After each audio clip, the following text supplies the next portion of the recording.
Welcome everyone to Stats and Scheme with Tage and Shawn. I'm your co-host today, Tage Seth, here with Shawn Syed. Shawn, we had a lot of good football, but we also just had some news come through. So is that what you want to start on first? Ken Dorsey getting fired by the Bills here? Well, Ted, I feel like we kind of have to start with it. Yeah, as you said, Ken Dorsey is out as offensive coordinator for the Bills. The first thing I did was go to sumersports.com, look up some stats, and we're just talking about it. So I went to EPA per rush because in my mind, it's like, okay, well, one of the complaints about the Bills is, their rushing offense hasn't been as effective, or maybe they're not getting into under center enough. And I filter it and I see, okay, Bills at 31. And then I realized I had the filters wrong. The Bills, their EPA per rush is actually second. They have a really high success rate. Why don't you give some of the stats first? Because I feel like maybe the stats in the film don't match up fully. And we'll have more of a conversation about it. But yeah, why don't you lead off with some of the numbers for the Bills offense going into this upcoming week 11? Mm-hmm. Yeah, this is an interesting decision, I think, by the Bills. Like you mentioned when we were talking right before we started recording, it was an island game. The offense hadn't performed as well as expectations probably these past couple of weeks. But I really thought the main problem of the Bills for much of this second quarter of the season has been their defense. I thought their offense has been fine. Weeks 1 through 4, they ranked third in offensive EPA per play.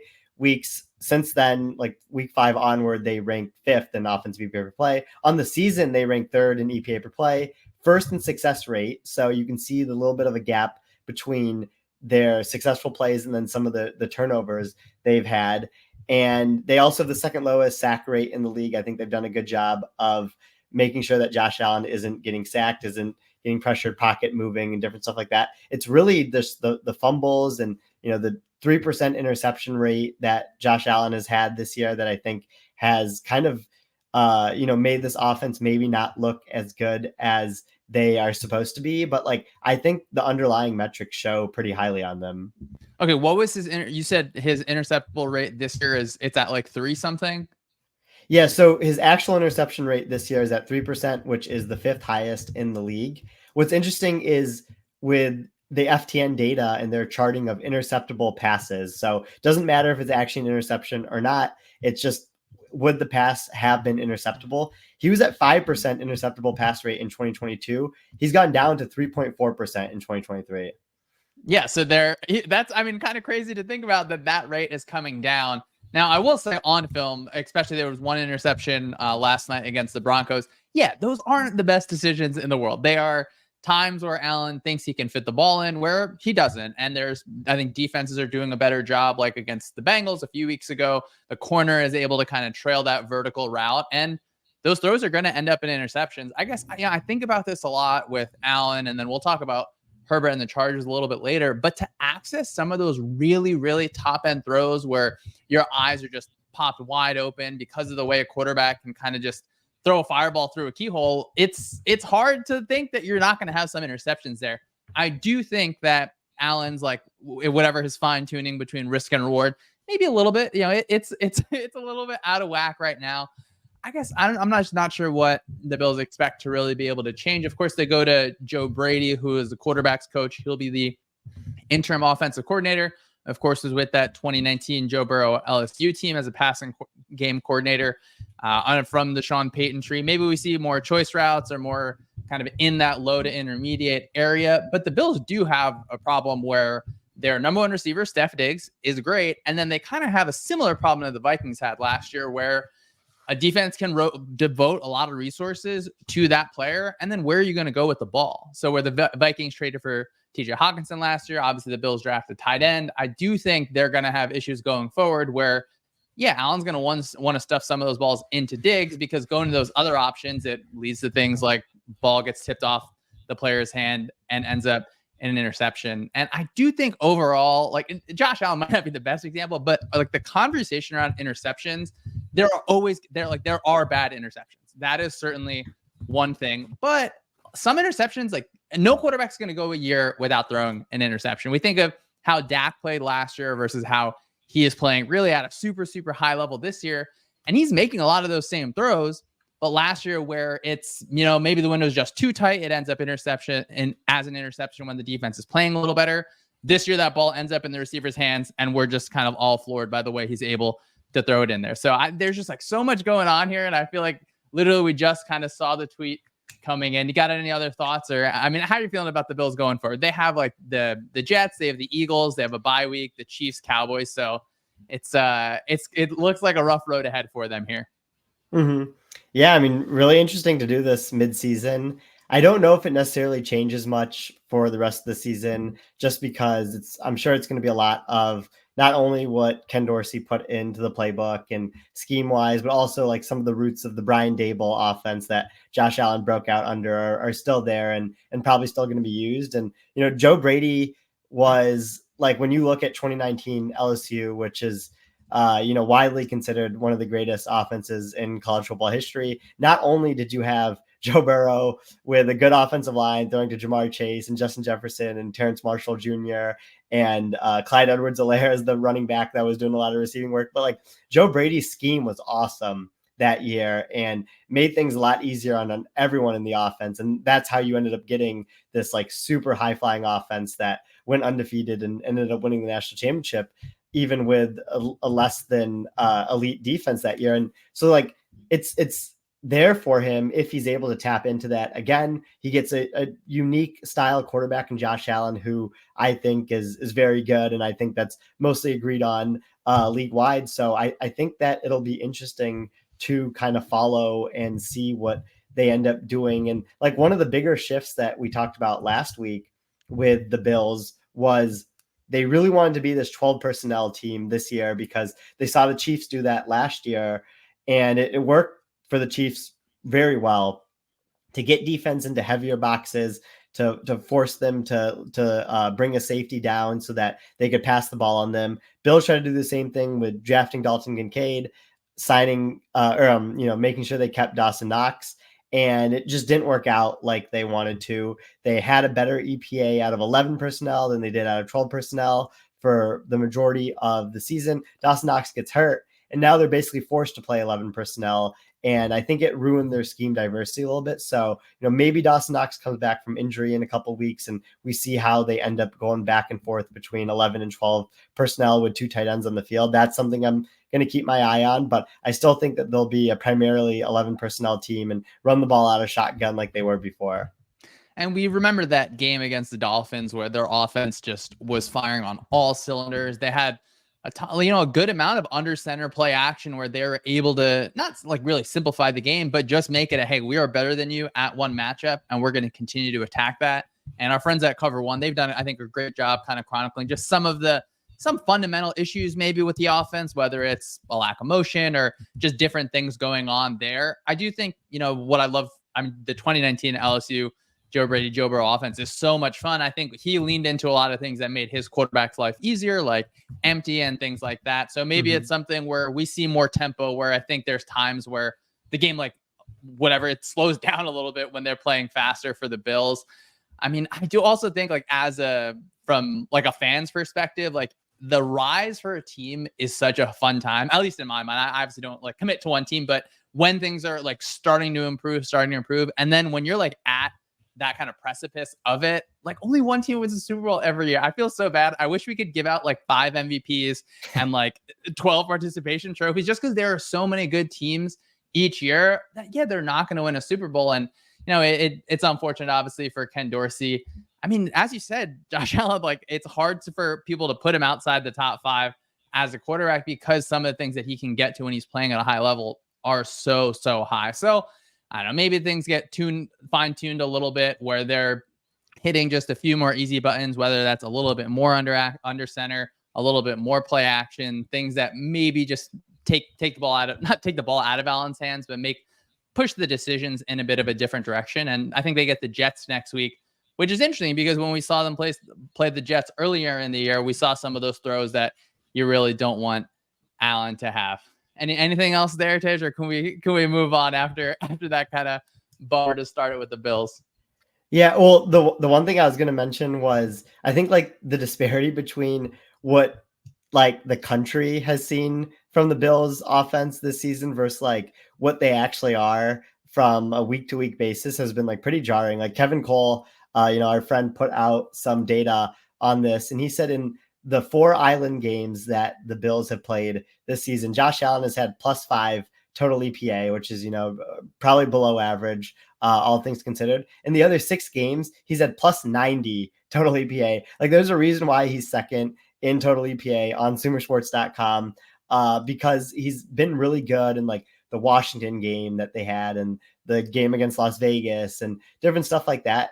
But he just hasn't been as good on the Jets Monday night game and the Giants Sunday night game, and even including last night. And I think that's affected things as well.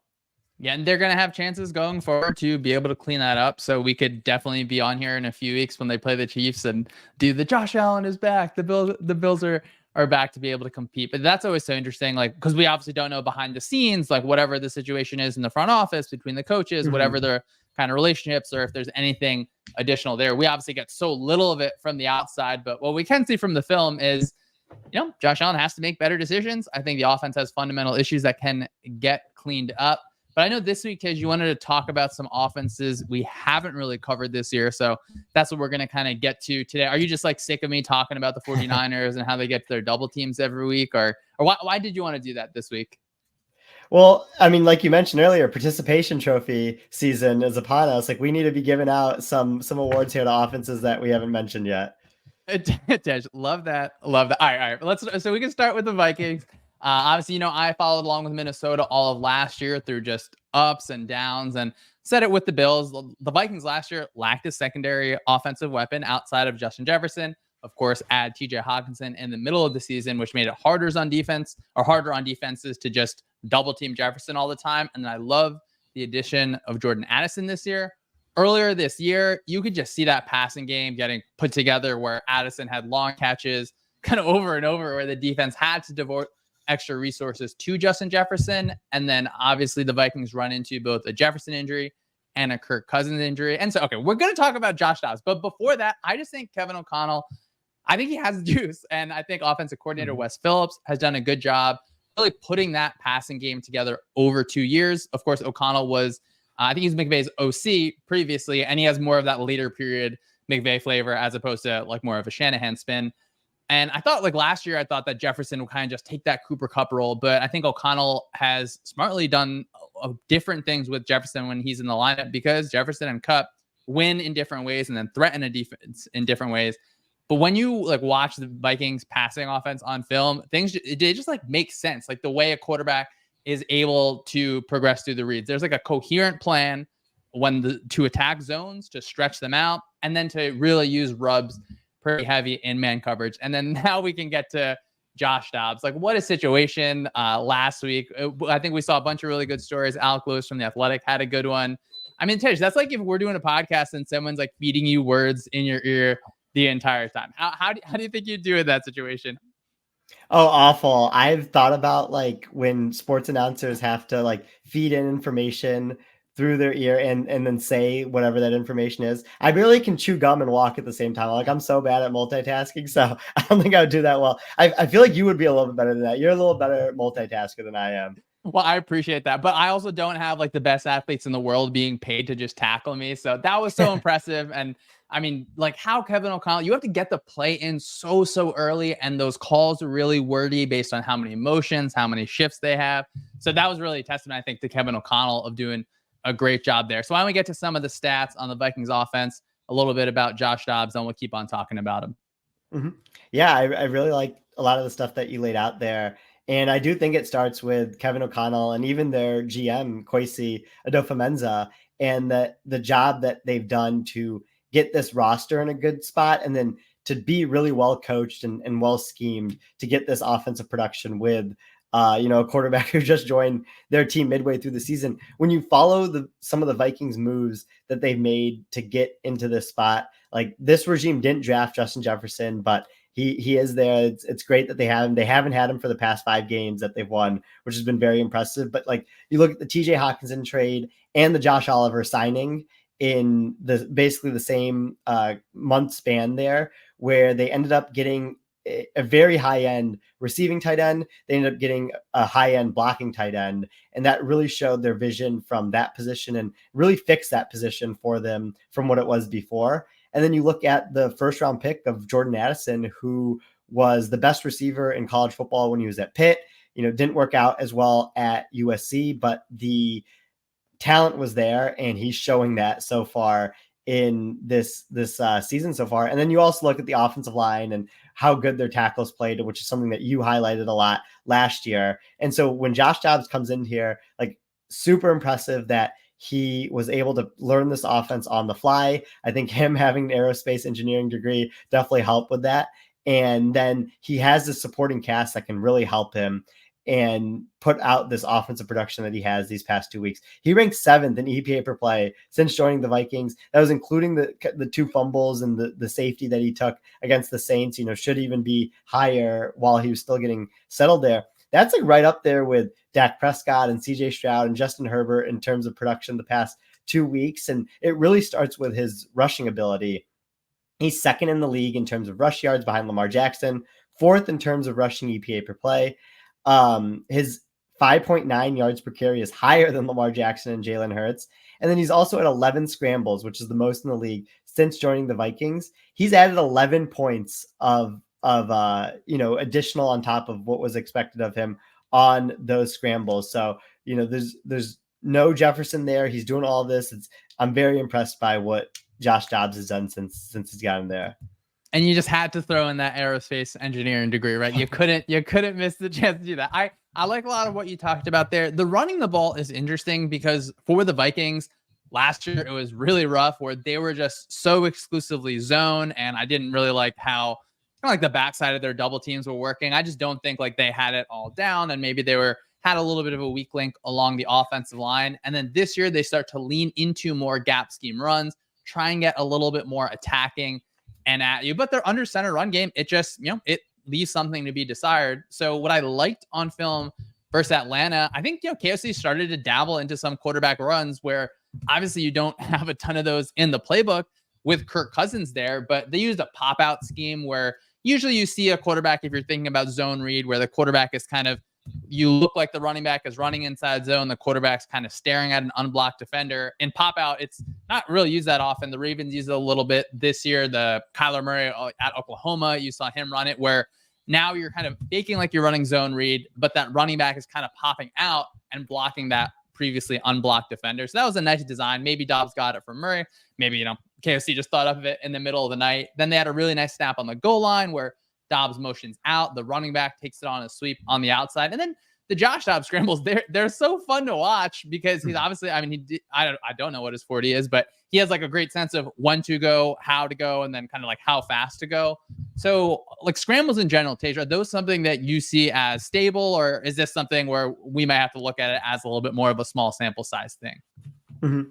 That's a really good point. And that was kind of in line with my thinking, where he did have a fumble problem in Arizona, which, you can kind of live with on the positive variant side when he's making these scrambles happen. But 1 in every N scrambles is going to turn into a fumble just because like he is taking risk here. Like when we talked about Josh Allen at the beginning of the show, interception, no interception, but like you want your quarterback to be taking risks. This is kind of similar for a quarterback like Josh Dobbs, where it's like he's taking the risk by putting himself into multiple extra defenders instead of taking a sack, which is a good thing. Like you obviously you don't want to take sacks, and I think sacks are like underrated in general discourse. But when you put yourself into these situations, like I've said, those 11 scrambles, almost all of them have been successful so far. No fumbles on them so far. Like 1 or 2 of those might turn into a fumble eventually, which is something that you're just going to have to live with. Like I said, like I think it's going to be interesting to follow whether there's positive regression from that side of things. Like I don't know if he's going to rank 7th in EPA per play his entire tenure with the Vikings, but the foundation is there of the supporting cast, the play calling. They're about to get one of the best receivers in football back in Justin Jefferson, someone who ranks 6th in yards per route run. As long as TJ Hawkinson is able to stay healthy, which he did take a beating in this game against the Saints, like I think you'll be able to be fine. And I think Josh's ability to make plays out of structure and what Kevin O'Connell has going for him on offense should be able to keep the floor of this offense pretty high throughout the rest of the season. Yeah, and I'm excited to see what is the next step in the quarterback run game. I think the last time I mentioned, or I accidentally said it was Atlanta. I'm just mixing up all my NFC South teams. They just all are feeling the same there. But I meant against, of course, New Orleans. And against New Orleans, they really built like the whole ship out of boot, which I like. Get Dobbs on the move. He ran it a bunch in Arizona. And when you think of like the wide world of offensive plays, like boot, the keeper, the movement game, it's kind of like a core concept of pretty much every offense. So really, if you were to drop a quarterback that's played in a bunch of systems into a new one, maybe the footsteps are a little bit different, where he's turning, when he's turning, how he's turning. The level of the routes are a little bit different, but there's still kind of like that core play that you see from offense to offense. So, I mean, I like seeing that from him. I just love seeing how much Kevin O'Connell uses like little short motions into that bunch set. They set picks for TJ Hawkinson all the time. And, Dobbs, obviously, he has problems, right, with his game. It's not like he was the first overall pick or anything. But he's gonna, I think, at worst be a career backup and really be able to collect a lot of checks for the rest of his career. So that's been fun. And then obviously Dobbs was in Arizona before, and then we'll go to Arizona because it was exciting. We got Kyler Murray back. I wasn't really sure if either of us was expecting him back this early. Shout out to modern medicine being able to kind of help him because he was running around so well in that game. And of course, Drew Petzing is the offensive coordinator for the Cardinals. He comes through the Kevin Stefanski tree in Cleveland and Minnesota before that. I do think he likes that kind of like Cleveland Browns identity, but he's been able to spread it out a little bit more this year with Arizona, which makes sense, right? You want to make things a little bit easier for your quarterback in the way that your quarterback likes it. I think that's really the project for a lot of offensive coordinators. I loved their game plan against the Cowboys where they had a lot of, spread to run looks. They had receivers in the backfield and things that they were able to use the Cowboys' desire to have those light bodies on the field against him. But the question going forward was, of course, how was Kyler Murray going to fit into this offense? He was running at full speed, able to turn the corner, which I think that's immediately something that you see that you love from Kyler Murray for so long. He is able to make a huge difference on the ground and still able to have a lot of examples in his first game back, going through his full progression, making tough throws. But kind of, I guess, before we go deeper, what do you feel about getting Kyler Murray back on the TV and what some of the stats said about the Cardinals offense? Mm-hmm. Yeah, I mean, it's great to have Kyler Murray back. I mean, not only is he a very fun player, but that afternoon slate almost always has the Cardinals in it. And like, it's just cool to know that one of the games will be like relatively exciting just because like Kyler's playing and he can always make plays at any time. And you brought up the rushing ability. Like, he had 4 scrambles, 3 designed rushes in this game, which I think is a good way to ease him back into the game. 2 of the scrambles ended up going for 0 yards, but the rest of them were very positive plays. So, 5 out of his 7 rushes were successful plays for the Cardinals offense. And that really goes back to the 3rd and 10 in the 4th quarter, where according to Next Gen Stats, he ended up traveling 68.9 yards on his 13-yard scramble. And that kept the Cardinals game-winning drive alive. They ended up kicking a field goal to win the game. And he reached a top speed of 20.1 miles per hour, his fastest speed since week 16 of 2021. So you can just really see that his speed is back right away, less than a year after his injury. It happened on a Monday Night Football in week 14 or week 13, I believe. So less than a year back from his injury, and the speed is back. I think the Cardinals have dealt with this situation really well, where they are putting themselves in a spot to get a good draft pick no matter what. And now they can kind of see how Kyler Murray does in a new offensive scheme and see how viable he is to their future, which I do think he will be a part of. So that's what makes it really exciting for him to be back for sure. Yeah, you say he ran like 70 yards on one play. I feel like on Mondays when you're grinding the data, that might be more yards in 10 seconds that Kyler Murray ran than you run the whole entire day. So that's that's good. I know, for me on Mondays, it's just locked in watching the film. So Kyler Murray moving more just on that one snap. And I do like how even on zone read handoffs, he very clearly affects the defense. So a defensive end is going to feather a little bit and not just crash on the running back. And then linebackers are going to want to scrape over the top. So a few times you see on film, even in just his first game back, you have to respect that. And the Cardinals did a good job using 2 tight end sets. So you're kind of morphing the defense already and then having those tight end release really like around a defensive end. So the defensive end is kind of feeling weird. Like they've been arc released into space. And then the linebacker already has a tight end kind of climbing up there. I do just a few good scheme designs. They used a creative motion to get into mesh. I like that zone read touchdown. they used like, they bought Clayton Tune for their push sneak, which I love that because like, Tage, don't you think like the Chiefs should do that? Like, just I guess they do have it with their tight end package, and maybe like in the postseason we'll see it. But like, if it's that high percentage of a play, well, obviously we know it's high percentage for the Eagles, maybe not for everyone else, but like, shouldn't every team just have a second kind of package there, even if you don't have those guys up front like the Eagles do? Yeah, I know. I was thinking that because like we've seen the tush push not work for a lot of other teams because like it's a lot harder when you don't have a Jalen Hurts type quarterback. So yeah, I was thinking that exact same thing where it's like, yeah, like if you can find a tight end or a backup quarterback or like someone who can convert these at a high rate, like I think that would be just like plus EV in the long run for sure. Yeah, I mean, every team, just do it. They had a nice example where they kind of motion to 4 strong, so that running back goes in motion to a trip side, and then Kyler looks like he's reading a linebacker to either throw it or kind of keep it on that quarterback draw. Trey McBride had just a great game. They used him on that kind of bunch bubble screen in a few different ways. I'm sure he's happy to have Kyler. Kyler, he did throw what to me it just looked like a bad interception. I think maybe he was expecting a sit down, and here we are just saying all these great things about a team of 2 wins. I think maybe I'm just a football optimist. Like I think when you watch really any team's film, like you can point to isolated things that you really like that a team can build on. Like, do you think you're a football optimist or do you lean more towards football pessimism? I think you almost have to be an optimist to do this stuff because like it really grinds you down if you're a pessimist. So like I'm always thinking, I'm always excited for these different things. As someone who's tanking myself in my dynasty fantasy football leagues this year, I'm glad to see other teams, kind of have this hope of like, oh, we might have a top 5 pick and another first round pick. Like that's really exciting for the Cardinals. And then kind of seeing like which receiving weapons or offensive line help or different things that they can do with their 2 first round picks this year. Yeah, I think we'll get to now talking about the Chargers and Justin Herbert. That's a situation that really tests, I think, the optimist pessimist scale within all of us. Obviously, being a fan of teams is one thing. Being able to talk about on the outside, I think, it is obviously a little bit easier. It's hard to talk about the Chargers without leaning so far into Justin Herbert. His arm just lets you get to parts of the field that really a lot of quarterbacks cannot get to. And in this game, they're on their like 3rd, 4th, and 5th receivers. Their second tight end against the Lions. Herbert's off that finger injury and just absolutely dealing in the second half. I'll let you kick it off. I know you had a lot of fun watching that game, at least that in the end results. Why don't you give us some stats from that high-scoring Chargers-Lions game?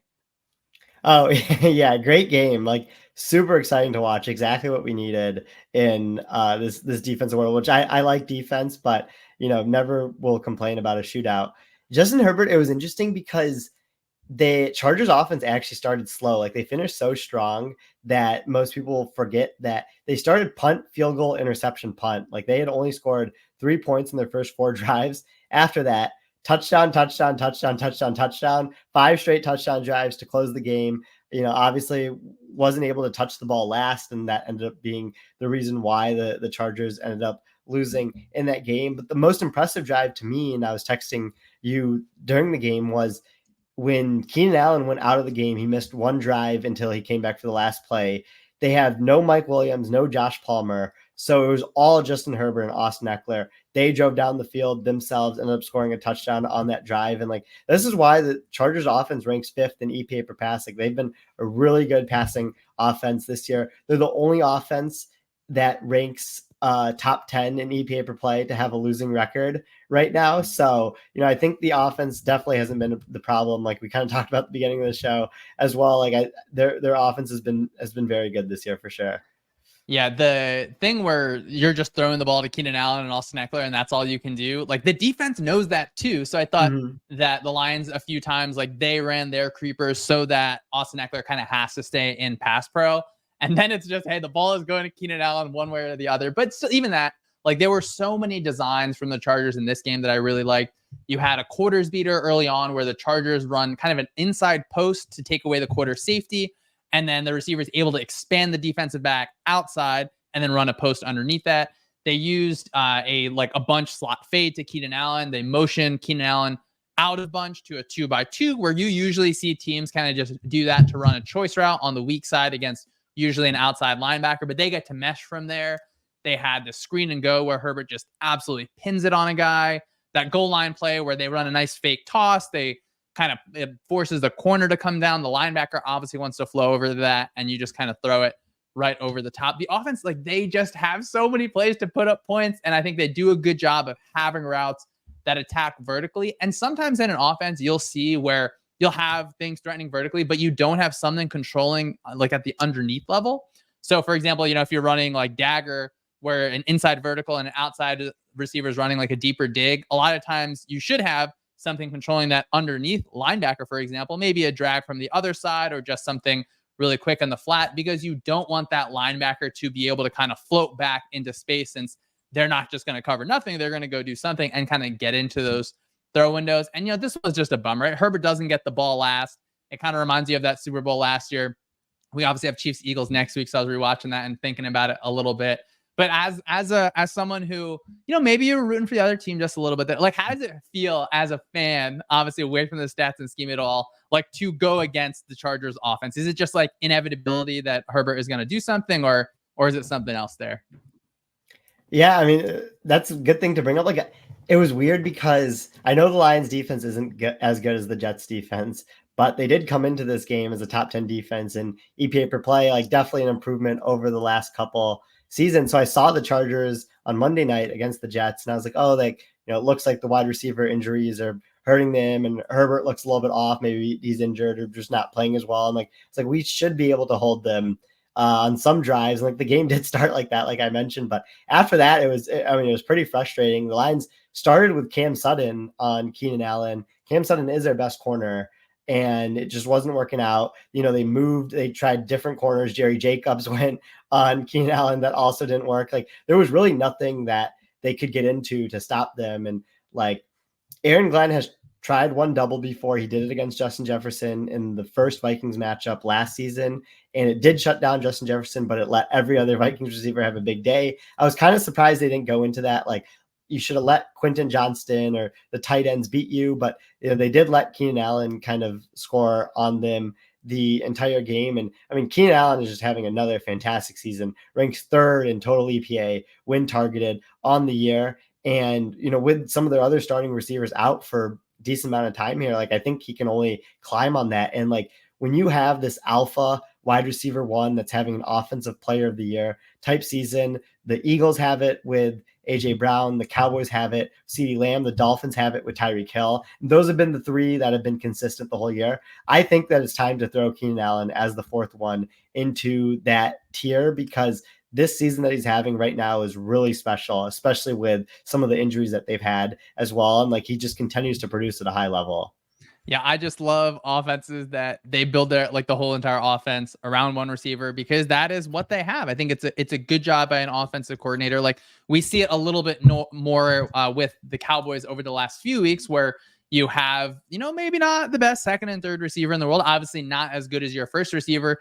You have to be able to find ways to lean so far into that. And I think Kellen Moore with Keenan Allen and the Cowboys with CeeDee Lamb, you do a good job of moving that receiver around in different ways to avoid things like those hard double teams. And of course, the Lions aren't just letting him score. The other team gets paid too. Tage, he just gave Keenan Allen all this credit. So I think that the Chargers do deserve credit. There's just some other things from that game, kind of the fourth down stuff. I thought it was cool to see, one, how many times teams just went forward on fourth down. So that's interesting to me, because a lot of times you're looking at a stat sheet or something and you see, okay, well, what is the third down percentage? But I think that the better places they do it, you can combine third and fourth down to have your late down success rate instead. Because if you're converting on fourth down, sometimes it makes your third downs look a little bit better. Because I think that one of the teams is like 2 for 7 on third down, but then you complete 5 fourth downs and you're looking good. But then on the Dan Campbell side, I thought there were a few go for it decisions where like I saw some of the models that either recommended punt or field goal. I forgot which one it was. And then last year, I think Campbell had a situation against the Vikings where they kick a field goal in that kind of situation. I think they missed it, and the Vikings ended up winning in that game. So what are your just feelings, kind of like, isn't it nice to just watch these coaches just go for it on fourth down? That was really nice. I know us like nerds are really annoying about fourth down decisions, but like, when you see a game like this, like, it's very aesthetically pleasing. Like you mentioned, like, just late down success rate. Lions converted 65% of their late downs. Chargers also converted 65% of their late downs. That was 92nd percentile So, very impressive performances from them. And yeah, like you said, like they went for it a lot. I think one of the plays of the game wasn't anything like super significant, but 4th and 5, Lions run the ball on the Chargers. And like, that was just kind of like Ben Johnson, Dan Campbell saying to the Chargers, like, we know how dominant our offensive line is. We know how good of a running back David Montgomery is. Like, we're just going to be able to run on you guys in this 4th and 5 situation here. And like, it's really interesting. The Lions have this combination of, a field goal kicker that they don't really seem to trust past 50 yards, and then a really aggressive decision maker in Dan Campbell, and then a play caller in Ben Johnson that has all these, unique plays for these situations. Amon-Ra St. Brown sweeps, and the pass to Brock Wright where the entire defense caved in and they threw it over the top. Like, he has all these very fun plays for these exact situations, and like they're all on the same page when it comes to these decisions. And I think that's what makes the Lions offense really special, is they know that they have 4 downs in a lot of these situations when other teams would have 3 downs. Yeah, that 4th and 5 run was so awesome. Like, if you, whatever your stats and schema argument is about 4th downs, I just think 4th downs are like objectively more fun. You get that crazy situation. Yeah, 4th and 5, of course, the defense is more likely than not going to expect that pass. So to be able to run trap and get vertical like that was, I mean, I don't know. I don't think I would have had it in me to call that. So really, props to the Lions. And of course, it is so outcome based where, unfortunately, if you miss all of those 4th downs, then the conversation can turn in the different direction. But especially watching the Eagles so much, I like teams that are pretty consistent with that aggressiveness, because it's just like hard to stop people on defense. That's not the most sophisticated thing in the world, but like the different ways you can make receivers get open, all the rules are so in favor of the offense to continue to like up that pressure on defenses. To me, that's the right way to live. It's the right way to go. So obviously, going forward, Ben Johnson is going to be seen as someone that is going to get maybe whatever he wants as a head coach. And I thought there was an interesting discussion, like, when you're looking at a head coach, are you basing it on just like, okay, well, this guy put together a really good offensive scheme, now he's going to become a head coach, which there's different things as opposed to whatever the, kind of intangible leadership characteristics. And I thought our colleague Eric Eager put a really nice article up on Sumer Sports, because in football, there's obviously so many things that we love to kind of calculate and go through, but then there are a lot of things that are kind of hard to quantify. So Eric tried to put together a little bit of a measure of, well, what is a coach's value? I think he took into account the market and like a lot of different factors there. So Tej, how are you feeling about Ben Johnson? Are you gonna miss him when he's gone this year? Well, I do want to build him a statue that's the size of the Rensen building, but I don't know if I'm going to be able to get the funds for that. So I am going to miss him if he leaves. I think that when you look at other situations, like the most classic example is Kyle Shanahan, 2016 Falcons, amazing offense, leaving for the 49ers, and the franchise is going in, different directions since that move there. Like, getting that offensive play caller is so crucial. I still think that there's value to hiring defensive coordinators. Like, look at DeMeco Ryans this year. Mike McDonald from the Ravens is about to be a very high profile coaching candidate. But when you have that offensive play caller coaching advantage, it can do so much for your coaching staff and just kind of your organization's identity. So, I'm very interested to see where he ends up. If and when he ends up leaving Detroit here, because like he called a fantastic game in this game. I think he's been really, really good the entire season, and the results of the Lions offense, both in the run and the pass game, show that for sure. Yeah, just like who becomes a head coach it's really hard to, I feel like, put a number to it. To even quantifying results sometimes can be so hard just because there's so many different moving parts. Obviously, the situation you go into can kind of change back and forth. And then really, when me and you talk about this stuff, a lot of times we point directly to an offensive coordinator and a defensive coordinator, because I think that those people really do deserve a lot of shine. And then the first mind for a lot of places is, if you're a really good offensive coordinator, you become a head coach. So that'll be kind of interesting to go forward. Like the Eagles have Brian Johnson as their offensive coordinator this year. And I'm working on a Jalen Hurts piece that we've been talking through back and forth. So I think everyone can get excited to read that one on sumersports.com. Tej, you got anything else before we head out of here today? I guess the one thing I didn't mention in the Cardinals game that I forgot to, that I just thought about, was Trey McBride. How about the performance from him? 9 targets, 8 receptions, 131 yards. Ian Hartitz at Fantasy Life put out these stats. Most yards per route run this year among tight ends. Number 1, Travis Kelce. Number 2, Trey McBride. Most targets per route run. Number 1, Travis Kelce. Number 2, Trey McBride. Like, if you mentioned the 12 personnel for the Cardinals, if they found something here with Trey McBride, I think that's really exciting for them as they kind of like piece together this offense here. Yeah, Trey McBride was pretty fun it was Hard Knocks in season. I guess it was last year with the Cardinals, just kind of hearing his story. And he's a Mackey Award winner, which our friends at ETR obviously love the Mackey Award so much. So thanks everyone for listening to another episode of Stats and Scheme. Keep that feedback coming. Tell us what you like, what you didn't like, and if we should fund Tej's plans to build a big statue. Obviously, be sure to listen to Eric and Thomas on Mondays and Wednesdays. Visit our website at sumersports.com. Take a look at some of the team tables, the player tables. Look at the Bill stats. Tell us what you think. Enjoy the rest of your week. Look forward to my Jalen Hurts piece. Tej, I'm saying it out loud, hopefully before the weekend. And everyone else, we'll see you guys next time.